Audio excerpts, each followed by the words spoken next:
Okay, guys, welcome back. I'm here in the hatchling section of the ball python room. Well, one of the hatchling sections, another one back there. So I'm going to put out one or two snakes here that aren't high end, but what I consider to be beautiful, beautiful snakes. Okay, because of some champagne in some of them, which makes some of the other genes very, very difficult to identify, like yellow belly and orange dream. Okay, so for example, the pairing here was an orange dream, yellow belly, Enchi champagne sire, and the dame was a pastel mystic.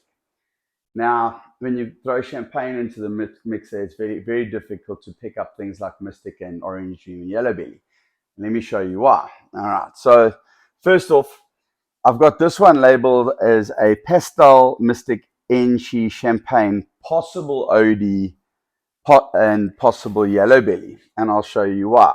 Looks exactly like an ivory, okay, but there's no fire in this. There's no fire in that pairing. Okay, so this is what an ivory would normally look like, a white snake with a yellow dorsal. Okay, however, obviously I did tell you what the pairing is. So beautiful, beautiful snake. This, if you look up close, black eyes, no blue eyes, so it's not in the bell complex at all. Stunning, stunning. I think this is a female. It is. So this girl is going to be available at the SAS Reptile Expo in Johannesburg in May.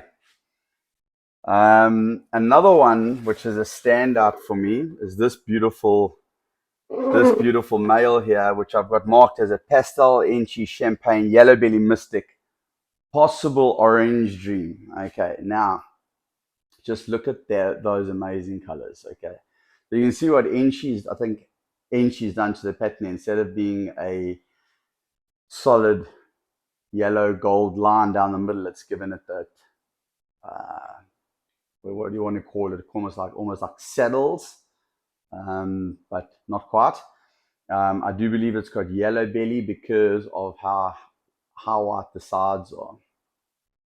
Okay, so also not in the bell complex, you can see, but it does have blue eyes. But there's actually it is in the bell complex because it's got mystic in it. So so yeah, I'm talking crap early in the morning, Sunday morning. So anyway, this beautiful boy here, completely unique, stunning. Obviously, the camera will never ever do the snake the true justice that it deserves. Okay, so this one will be available. Now, a project that I'm very, very passionate about is sugar / calico. I've got my theory on the different traits, sugar, calico. What makes sugar? What makes calico? Are they the same gene? Is it like butter and lesser? Is it like champagne and coral glow? Okay, no, because coral glow and banana are the identical gene. Okay, it's just that two guys got. I think how it happened was they're both imported from Africa, and the guy that they got them from in Africa each gave them one, and they thought adults or hatchlings, and they grew them up and bred them. Dominant gene, incomplete dominant gene, coral glow, banana. And so they each thought that they had the first. Okay, then they bred them and so on and so forth. One called banana, the other called the coral glow. However, they are identical in the fact that they never ever change appearances from coral glow to banana, and they are have that characteristic of either being a male maker or a female maker. All right. And you only get that in banana and coral glow. You don't get that in any other snake. All right. So that's why banana and coral glow, I feel, are the same thing.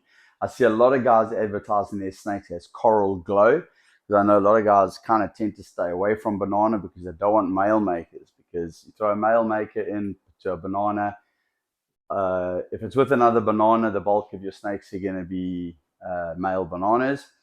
The one thing about a male maker banana, the great thing about a male maker banana, so don't write it off yet, is that if you put it to a different genetic, if you say you put it to okay, I'm not going to list a whole bunch of genes, but anything else that doesn't have banana in it, okay, everything that's not banana is going to be a female. Okay, so that's the plus side.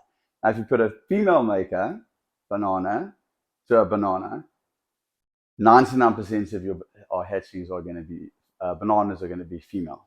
That's it. No, not 50% or slightly half. You will get the odd male. Around about 98% of your clutch will be females on a female maker banana to another banana. All right. However, calico, getting back to calico and sugar. I have got calicos in my collection that are very dark, very low white pixelations along the underbelly. And then I've got calicos or sugars, whatever you want to call them, with very, very high white sides, like these arches on the sides. I'm going to pull out a couple of examples to show you.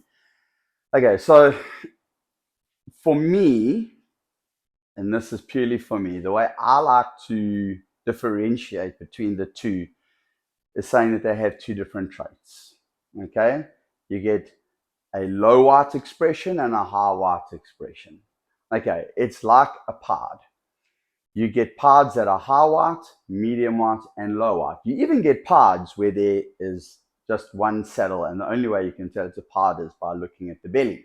Okay, and how the saddle, the one continuous saddle, comes down to the underside of the belly. Okay, so I didn't even really know that until a couple of months ago. I always thought pods always had saddles, but that's not always the case. Very, very rare that a pod doesn't have saddles. It's always got breaks in the pattern. But it's still a pod, whether it be low white, high white, or medium white. And now I look at calico and sugar as the same gene, but with different traits. And I like to call the ones with the high white sides sugar, and the darker ones with very, very low white calico. It's just my preference. It's just the way I like to call it. I know it's the same gene. Okay. So my preferential trait are the ones with the high white sides. Now, I find that adding vanilla, especially pastel, and also enchi into these genes give it those beautiful high white sides. Now, what I want to do is I want to pull out a couple of hatchlings that I hatched out a couple of months ago. Super pastel sugar, and they haven't hit for anything. They haven't got anything else in them. They're going to be holdbacks for a future project that I'm working on. And I've also got an enchi sugar, which I'd like to show you guys. She's an adult female. She's going to breed this year. But let me show you these hatchlings first. Okay, let's just start off with a regular pastel sugar. Okay, stunning animal, but look how white those arches. Look at those alien heads, if you want to call it alien heads. Okay, look at the dorsal. Look at those colors: the white, the yellows, slight little tinges of pink as well underneath there. Okay, these are the kind of calicos, or sugars rather, I like to work with. This is what I consider the sugar, and this is the look that I love. Okay, now what I want to do with these snakes, I've already said it before, is I want to put lace into them, and I want to put Desert Ghost into them, as well as enchi. I think they'll look phenomenal. Now let's pull out the super form.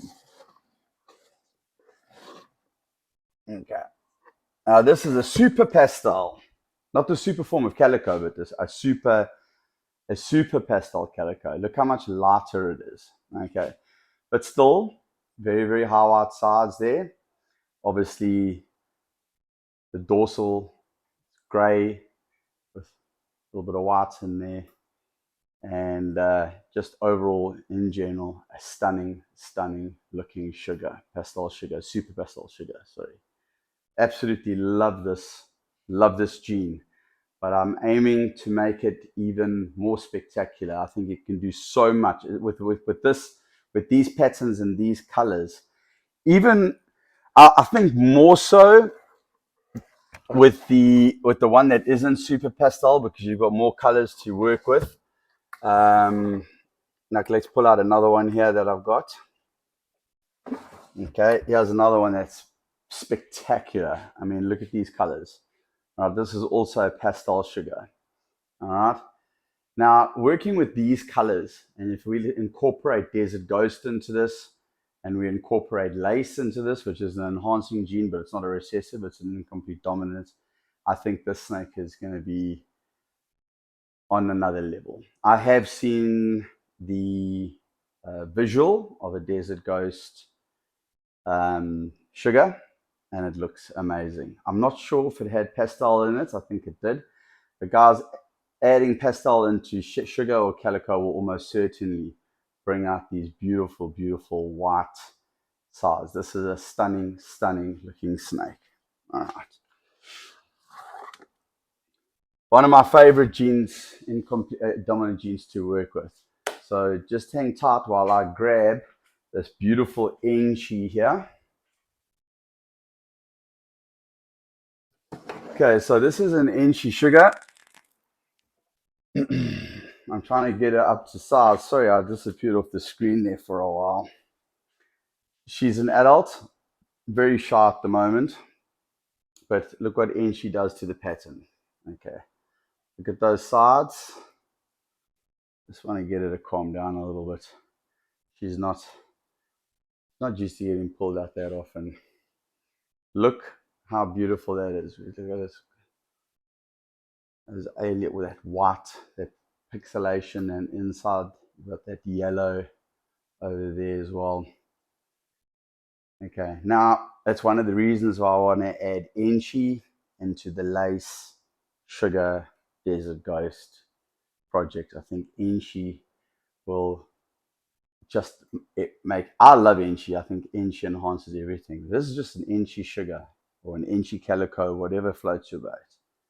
I actually think she's about to shed. She was in the blue. She hasn't shed. Her eyes are still a little bit opaque, which means she's about to shed. So she's actually a lot brighter than this, guys.